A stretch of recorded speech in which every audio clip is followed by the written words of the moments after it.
Hello everybody, this is Mario and here we go. This is the episode number 2 of the second season of the podcast Innovation. I just had a nice conversation with Holly Prescott.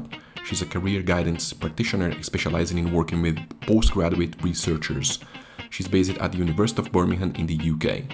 We talked, for example, about the most common questions that she receives as a career advisor and about why it's so difficult for graduates, especially with higher degrees, to make the transition from academia to the industry or any other area beyond academia. She also shared her own experience post-PhD and some practical advice on when to start networking and CV. This episode focused mostly on PhD graduates, but many ideas are applicable to anyone pursuing a career transition. I'm sure that whatever your case is, this episode is going to make you reflect and inspire you to take action. So a little bit more about Holly before we start. She completed a PhD in Literature and Cultural Geography at the University of Birmingham in 2011. Since then, she has gained 10 years experience in postgraduate student recruitment, admissions, and career support. Holly is particularly passionate about developing postgraduate researchers' awareness of career routes beyond and adjacent to academic research and helping them to make transitions into meaningful careers. In 2021, she founded the PhD careers blog Postgraduate, www.phd-careers.co.uk. I put this in the show notes for you. Just a quick note here, if you like this subject, I recommend you to follow this blog. It's a great one. I do it myself. So keep going here. Holly holds a postgraduate diploma in career guidance from Coventry University and the Career Development Institute in the UK, and she's fellow of the Higher Education Academy. Outside of work, Holly is assistant artistic director of Ottisdotter theatre company in London and a volunteer story writer for the British sight loss charity RNIB. I hope you enjoyed the conversation as much as I did, and thanks for listening. So, Holly, first I would like to say that I really appreciate you making time for this conversation. So many thanks for accepting my invitation. You're very welcome, Mario. Pleased to have the invite. Yeah, that's great. And for those who know me, it's no surprise that I was really looking forward to this because this is a subject that I love to discuss about. So, as we discussed it very quickly in our brief a few days ago, actually, just to provide some context to the audience, our briefing was just a couple of messages on LinkedIn. It was not a meeting or something. Now we just did it very quickly. I think a good place to start would be some question that could bring an overview about what you do that relates to what we are discussing here today. So I think it would like to be nice to hear from you. What are the most common questions that you receive as a career advisor?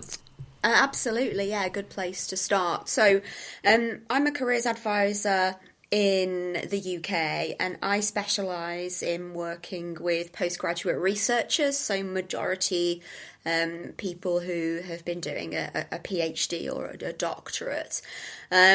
So because of that, I think the main questions that people ask me are, I don't want to stay in academia anymore, what else can I do? That comes up an awful lot. When should I start thinking about careers or thinking about jobs? That's a common question. And linked to that as well, because I think the timeline can be uncertain for people who are doing PhDs with Viva and corrections and things like that, is when should I start applying? And I would also say what level of job is appropriate for me is another one that comes up, especially if people are looking to move into industry or sectors beyond academia. Do you want me to offer some advice on those questions now, or shall we go into that a bit later? You can make the connections when you feel it's appropriate. Yeah, okay. I think this question about when should I start thinking about careers or jobs is a really interesting one, because I understand that when we're going through a PhD or a research degree, it can feel like our research project is front and centre and that should be our absolute focus. And we can feel really guilty about focusing on things that aren't that. But this sounds really cliche coming from me as a careers advisor, but I always encourage people to start thinking about their next steps as early on as they can, really. And I'll explain to you why. if people listening have done PhD higher degrees, I'd encourage you to think about that decision to do a PhD and how you chose your PhD topic, or how you decided on the PhD project that you were going to apply for and that you were going to do. And it's unlikely that those PhD ideas came from nowhere, right? It's likely that they grew out of perhaps your undergraduate or your master's studies, or they could have emerged from your previous work, your last job, or something like that. And I know for me, my ideas for my PhD grew out of my master's. So I'd say think about your career in the same way, right? It's not PhD then career. Your career is always happening and your PhD is part of it. So just like your ideas for your PhD emerge out of your previous work, career also emerges out of the things that you're doing now, the things you try out, the people that you meet, the conversations that you have. So that's why I try to encourage people as much as they can to use their PhD time to try things out, bring themselves into contact with people working in fields that they think are interesting. Think about what it is you want to try next or learn next and what ways there might be to do that. So the same kinds of things that you might have done to figure out what your focus at PhD would be in your earlier stages of your academic career, if that makes sense. Yeah, it makes a lot of sense. It makes sense that when you said that the PhD itself is not a career, it's part of your career and it's connected to some other parts. In my case, for example, I did my PhD also after my master's, and it was connected somehow with my job in some parts of my job. Yeah, thanks for sharing this. For me, it was super interesting hearing because you touched this question that I asked myself when I was making the transition from the academia to the industry. And I can tell you that it was not easy for me. It was not an easy move, especially here in Brazil, I suppose. Because when I finished my PhD at the University of Birmingham, UK in 2018, and I came back to Brazil and started looking for a job in the industry, I had the impression that many professionals viewed this kind of degree as a good fit for the universities, but not for the industry. So I wanted to go to the industry, and then I applied. I put a lot of effort during interviews and when doing networking and talking to prospective employers to make it very clear for them that I did my PhD in collaboration with a company, industry from the energy sector, and all the details I could possibly share, and that during that time I developed important skills like I would have developed in many other jobs in the industry as well. So in many cases, even more, I think, because the skill sets needed to go through a PhD involves a lot of analysis, complex problem solving, leadership, project management, research. Absolutely. Even self-managing, discipline, focus on these kind of things, because you are sometimes working alone and you need to keep going. You need to keep moving. Yeah. And nothing goes right first time, right? So you really learn that sort of how to bounce back and how to stick at it, and be resilient as well, I think, is another thing that you develop. Yeah, and we need to be very good at communication from day one. and all these skills can be transferred to the industry easily.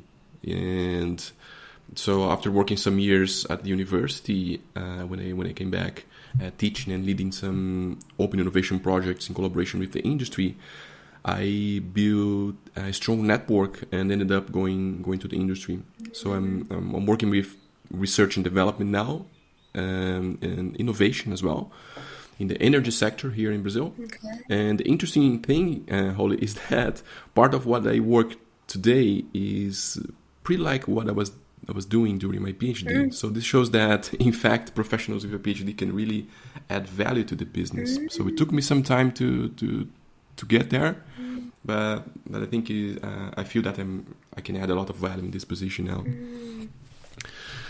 So I think it's enough for me talking about myself, and let's move to the question, because you were the guest. So I'd like to know, Holly, why it's so difficult for PhD graduates to make this transition from academia to work beyond academia to the industry, for example. Could you please share your thoughts about it? Absolutely, yeah. And I think, Mario, your story there has kind of highlighted one of the difficulties that I think a lot of people find in transitioning from academia to industry.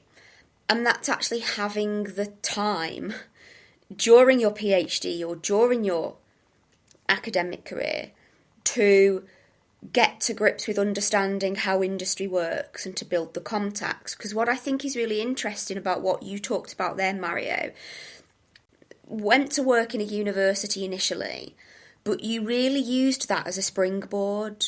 Yeah, you didn't just kind of sit in it and do the university thing. You used it actively to carve out opportunities to then network with industry, which is where you wanted to be. And I think that's a really useful point for people who feel like during the PhD they have just not had time to do that. Using a postdoc or using further university work to start to build those links and make those networks with the world beyond can be really important. So I'm really glad that you brought that up as a working example of how you did it. You know, it wasn't an easy jump for you straight from PhD to industry. It took that time for you to invest to building the connections first.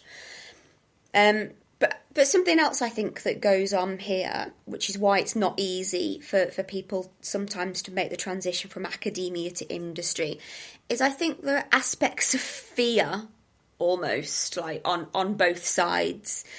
On the side of you as the candidate and on the side of the employer as well. So a lot of the PhD researchers that I talk to, one of their difficulties is like fear of making the wrong choice, and this fear that they need to have all the information before they make this career move, and that can lead to a kind of paralysis in terms of, how can I know this will be the right choice, and that can be very overwhelming for people.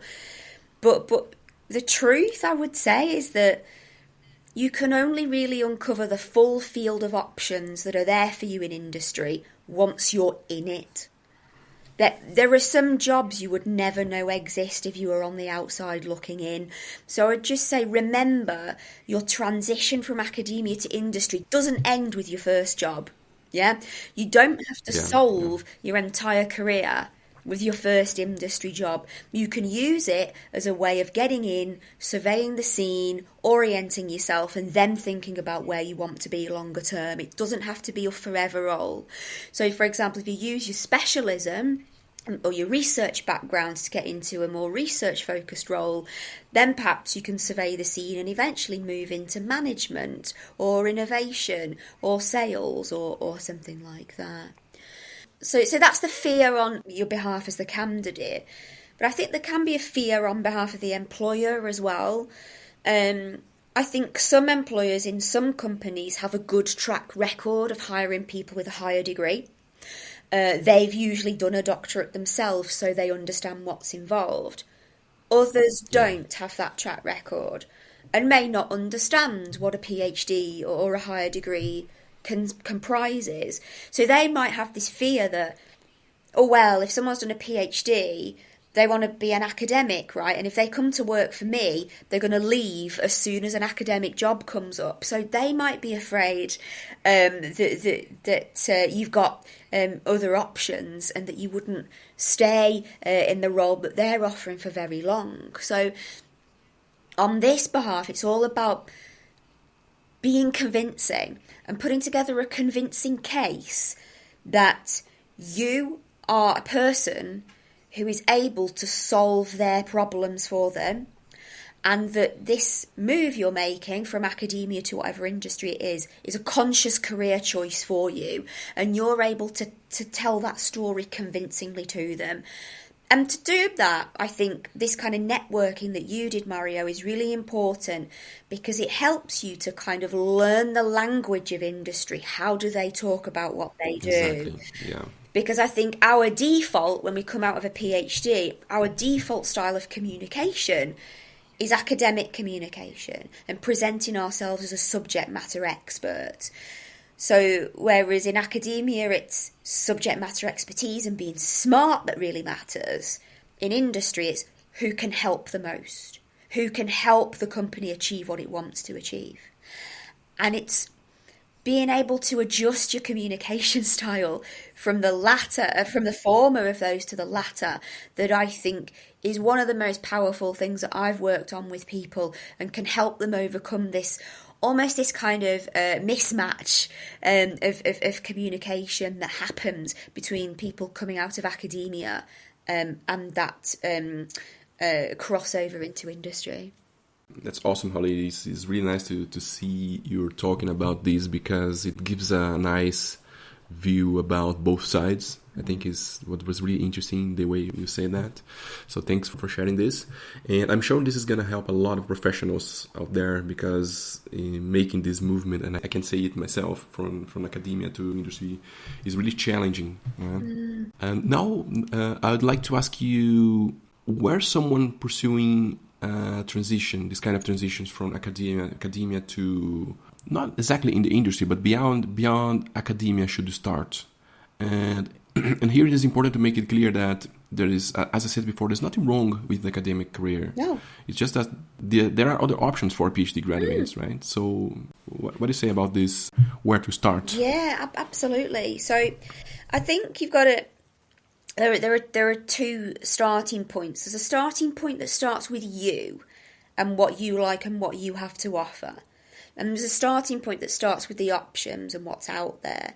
Because so far we've been using this umbrella term industry. And I think a really important place to start is to try to get to grips with what industry means to you. When you talk about industry, what are you talking about? And understanding that it's not just research and development or technical roles. There was a study actually done a couple of years ago looking at graduates from the University of Manchester in the UK that looked at STEM PhD graduates. And it was 5 years after graduation, the majority of them had actually moved into non-technical roles in industry. So it's being able to explore what else is there beyond that. I've already mentioned things like project management, research management, scientific advisory roles, field applications, sales, all of these things. Really kind of take some time to break it down and understand where you would fit best. So a couple of ways to do that, I think. First of all, there's nothing wrong with borrowing other people's ideas, right? So one good place to start is, do you know anyone who has moved into industry already? Do you know anyone who has a job that you think, oh, that sounds interesting, or that sounds maybe like something I'd like to know more about? And start to talk to people. If you have been doing a master's, a PhD, a higher degree at a university, connect with people who are a couple of years ahead of you in your programme and get a good idea about what people like you tend to do, not just straight away, but a couple of years down the line as well, because that will give you a better idea about realistic options and also career options and employers that might value somebody with your kind of background. So that's learning from models, right? And borrowing other people's ideas to inspire your own. Another important thing to do at the start is do some reflecting on yourself. So, I mean, one way to think about this is, we've said there's nothing wrong with an academic career.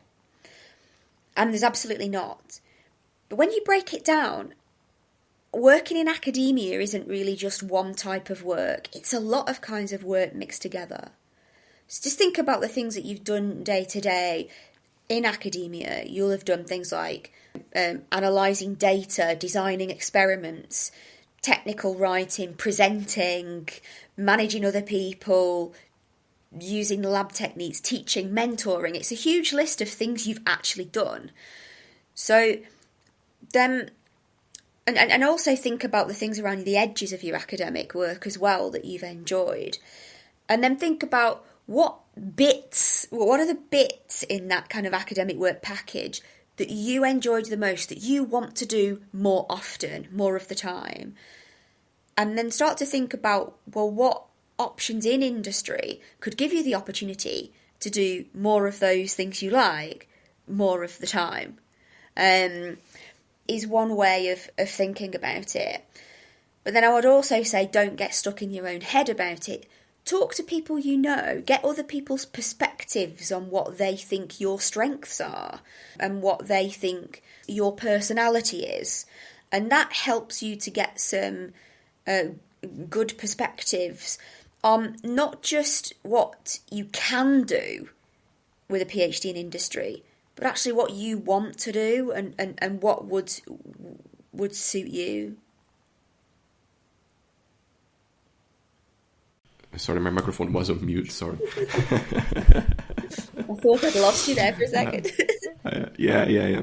So, very good points, Holly. I really like the both of them. And about the first point that you mentioned, that is related to more or less the question, do you know anyone that did it before? So I have a very quick history to share here that it can help the discussion. When I was in the university, I was contacting the professionals in the industry, and then in one of these conversations, I was basically saying, do you have any problem that you wanted me to help you to solve? And then we started discussing possible projects and meetings. And in one of these, I remember I was talking to this person and then we were discussing a project and we ended up realizing that, we need funding for this. And then the person from the industry said, okay, I'm gonna see if there is someone, some of my colleagues here in this company that is willing to put some funds there. Okay, and then a few days later, these people came and said, Mario, I have a person here. He's willing to invest in this. And later I noticed that this person has a PhD. So I said, okay, that's really possible to have a person with a PhD working in the industry. So I'm going to use this example. That was something that I was really looking for at that time, to work in the industry. And I say, when you say a real example, you start to get inspired by this person. And I would start talking about these things and how do we do. And then at the end of the meeting, I really asked it, how is that working outside academia? How is that for you? And then I started to discuss, and then we still colleagues now. Yes, yeah, but not in the same industry, but we still share some projects and some things sometimes. But it just opens it up so much, doesn't it? And it allows you to actually visualize what that could look like if you working in industry. And I also I realise we thought we wanted to talk a little bit about networking in this conversation as well, and you've already preempted that, because what I really like about what you said there is how you approached that networking, how you were reaching out to people working in industries and saying if they had problems that you could help them solve. And that's a great approach to networking. Because notice what it isn't is going out there and asking people for a job, right? It's a different that's approach. not a good way. The approach you took there to networking was to understand what the people working in industries' needs were, what were the problems, what were their pain points, is a way that people say it in some kind of industries, and then being able to show them how you have skills and value you can bring to that.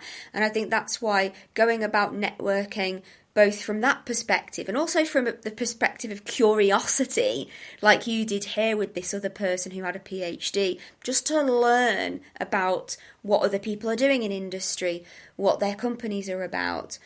They're much better motivations behind networking and will help you come across much more positively than if you leave the networking to a point where you really need a job and it's all based on you asking people for things. Yeah, that's absolutely. Okay, so Holly, I'm curious now to hear about your own job hunt experience in post-PhD, if you're willing to share with us. Yeah, sure.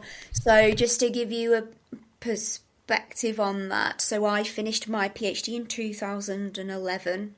My academic background is quite varied, but my PhD was a bit more on the kind of cultural, social sciencey side. There was a bit of literature, a bit of geography in there as well. So I was coming out of this in 2011, so more than 10 years ago now, just to give that a time scale. But I think I faced some of the struggles we've already talked about. So can I share something with you, Mary? I want to share with you, and I brought this up so I could talk about it in our interview.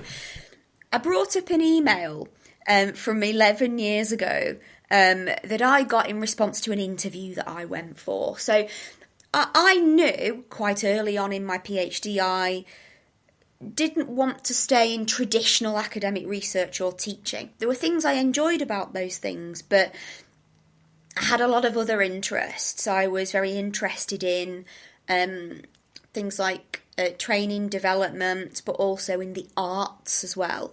So I'd been applying for jobs here, there and everywhere, and I applied for a job in an arts organisation. I went for the interview. This was their feedback to me, because I think it's quite telling. So they said, "Good afternoon, Holly. Thank you for attending recently for interview. I regret on this occasion you've been unsuccessful. But here's some feedback for you in the hope that this aids you in your future ventures." So their feedback was this: Holly came across a little too academic. With regards to every one of her answers seemed to be an essay. If she could be more succinct with her answers, she will be more successful. We also questioned whether she actually wanted this role due to her previous experience and ambitions. So, and I thought, wow, that's interesting, isn't it? Now, when I reflect back now on my job hunting process, I realise where I went wrong and why this feedback is relevant. And it's because I wasn't approaching things from that perspective of how can I solve the employer's problems. I was going into interviews wanting to tell the employer how much I knew and how I was super smart. And so when I got asked a question like, what does equality and diversity mean to you? I went off talking about all of this cultural theory and the theory of habitus by Pierre Bourdieu and everything like this. And it was just pitched completely wrong because that was my default voice, was that academic voice. What I should have done was think about what this job was about. This job was about helping this organisation to reach new audiences in the community. So if I talked about how, in answer to that question, if I'd talked about how I'd already worked with an LGBTQ student society to develop a gender research forum, and how I'd helped to increase the audience of that through different student groups, then that would have been brilliant, and that's really relevant experience. But I didn't do that. I just kind of shocked them into silence with all of my academic knowledge, and that was when looking back, that's how I realised that was my main mistake, and that was why I got that feedback from that interview. Nice history, Holly. Thanks for sharing it with us here. And one point that I got from this is that we need to be flexible and adapt the voice to make the right connections and understand the needs and behind. That's really nice to see this example. So what I actually ended up doing then was, rather than kind of focusing on these, what I would say, cold opportunities, which were jobs in places where I didn't have any contact or I'd never worked before, and I started focusing it a little bit more close to home. So I'd actually done bits of part-time work at the university during my PhD, and one of those pieces of work was in the postgraduate recruitment office, helping with postgraduate open days. And because they already knew me, they already knew my skills and kind of the value I could bring to them. So I started focusing on what opportunities they had as a segue, like a first step, because they knew me, they knew my skills, and they were less likely to throw this kind of, oh, you're too academic feedback in my face, like the other employers had done. And that was actually how I ended up getting my first job. I remember I started my job on the 8th of December and my PhD graduation was on the 15th. So using those warm contacts that already knew me and my work helped me to just fit it into the right timescale in the end. That's great. Nice example to analyze and to be inspired by. So, Holly, we also I remember we mentioned something during our brief about a couple of days ago, I think it was last week, about mental health. I think is a nice subject to touch now, right? Do you have something to share with us on this topic? Yeah, definitely. So I read that feedback, that interview feedback to you there.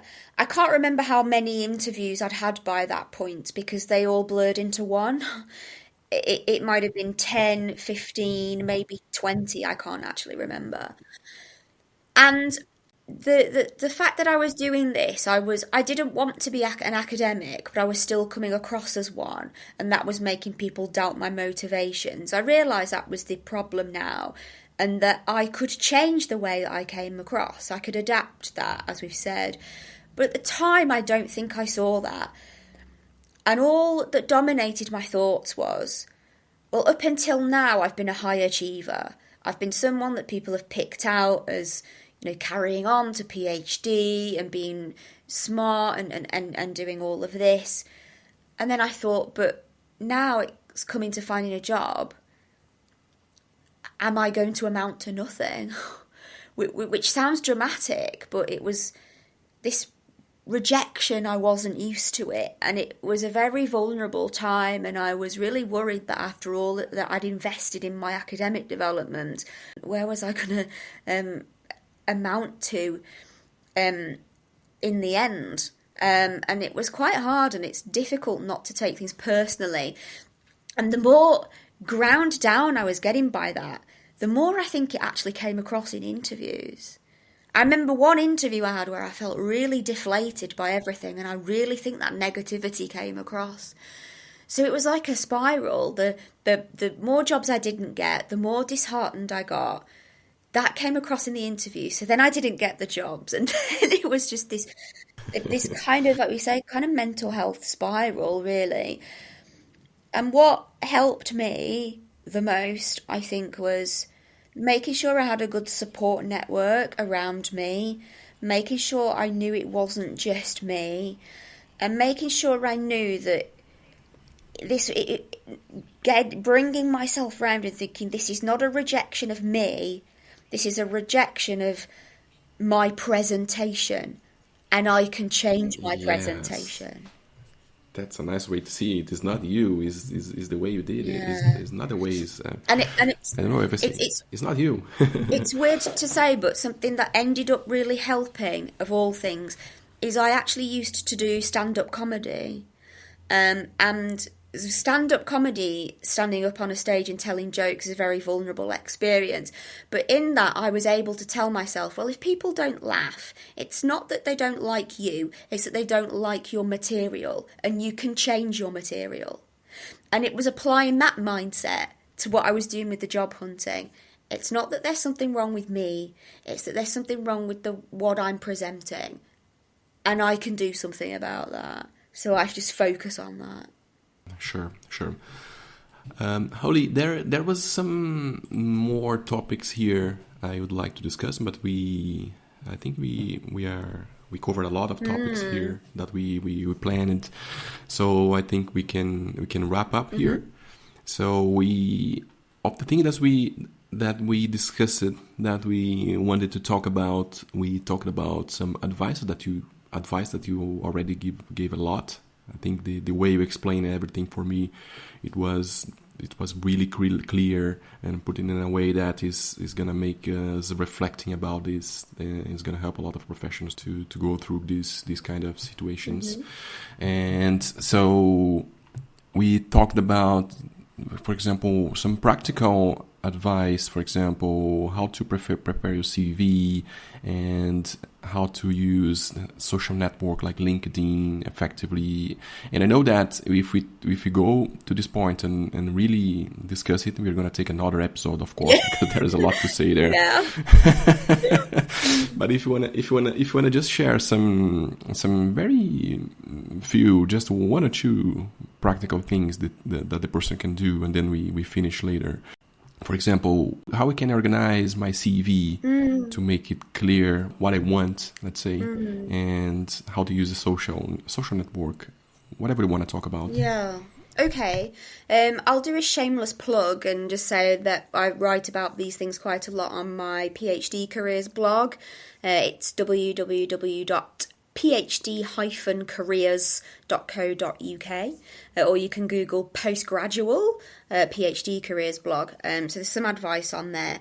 In terms of organising your CV for the transition from academia to industry, I'd say the most important thing is to build your CV around the employer's needs, right? To use their needs as a blueprint. So I'd say your CV isn't as much about you as it is about them, and how you're able to tick off the things that they're looking for. So there's no template that I could give you and say this is the perfect CV template. It's a matter of structuring your CV in a way that lifts your most relevant examples of the most relevant skills to the forefront. So this is why really understanding the kinds of jobs you want to move into as much as you can is going to really help you. The more you understand the jobs, the more you understand what's involved in them, and the more you understand the skills that help you achieve those jobs day to day, the more you're able to then tailor your CV fully around those things. So you're just using your CV to show the employer your most relevant examples that demonstrate how you can do what they are going to need you to be able to do. And then in terms of socials and networking, the biggest piece of advice I think I've already mentioned is don't leave the networking until you're asking for things. Start early. Come from a place of curiosity, of just wanting to learn more about people's career journeys and what they do, because that helps you to come from this, I say, place of curiosity, and is more positive than if you approach it, whereas you're just kind of asking for things. But I know a lot of people can be nervous about reaching out to people they don't know, so start with who you do know. Just a conversation with one person that you know who's moved into industry, and then finish that conversation with, who else do you know that it would be useful for me to talk to? Or who else could you put me in touch with so I can ask them more about X, Y, and Z? And take it out almost in ripples from there, because getting introductions to people and being introduced to contacts through people you already know is probably going to get you more responses than if you just kind of reach out cold. But if you are reaching out cold to people you don't know, try to focus on people you have something in common with. For example, you've graduated from the same university, so you can draw on that point of connection. Or you did a PhD in a similar field. You went to the same conference one time. Some point of connection that explains why you know that person, why you're reaching out, is really important, and is much more likely to get you positive responses than if you don't do those things. Yeah, great advice, Holly. As we said before, we can spend another episode talking about it. There are a lot of details there, and it depends on the. It's not a fit to all CV. Exactly. Yeah, that's a good point. Yeah. Exactly. Yeah. Yeah, and I was glad that you mentioned your blog because I read it. I really like to see your posts. I put the link in the show notes so people can go to see some details that I mentioned about. Yeah. Right. So Holly, thank you so much for the interview. It was really nice to see you after 4 years. I know. Yeah, 4 years. Yeah, it was great. Thank you so much for inviting me. Thanks for sharing your knowledge, your experience, and for all the advice you provided from my audience. That was amazing talk and conversation. And thanks again, Holly. And I hope you can do a second episode at some point. I hope so. Thanks very much, Mario. Yeah. Thank you. Bye-bye. Bye.